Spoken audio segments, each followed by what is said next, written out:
seninle görüşmək üçün, sevinci, kədəri bölüşmək üçün, bir ömrü mənalı yaşamaq üçün. Niyə mənə ağlamadın əzizim? Sevgimizin son gününü biləndə,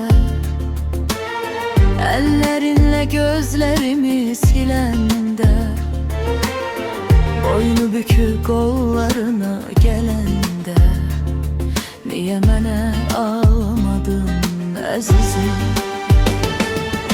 Çaxdın başım üstə şimşəklər kimi, axdın kiprimdən küləklər kimi, baxdın gözlərimə mələklər kimi, niyə mənə ağlamadın əzizim?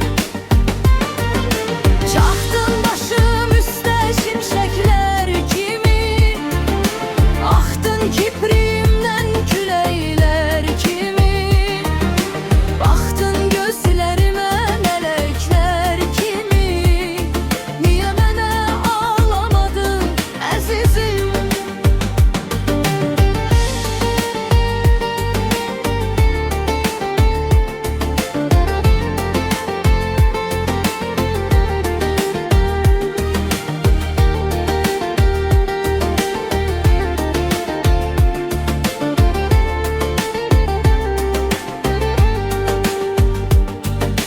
Buz qatanda ürəkdəki səbirə, duz satanda kürəkdəki xəmirə, üz tutanda gözü bağlı qəbirə, niyə mənə ağlamadın əzizim?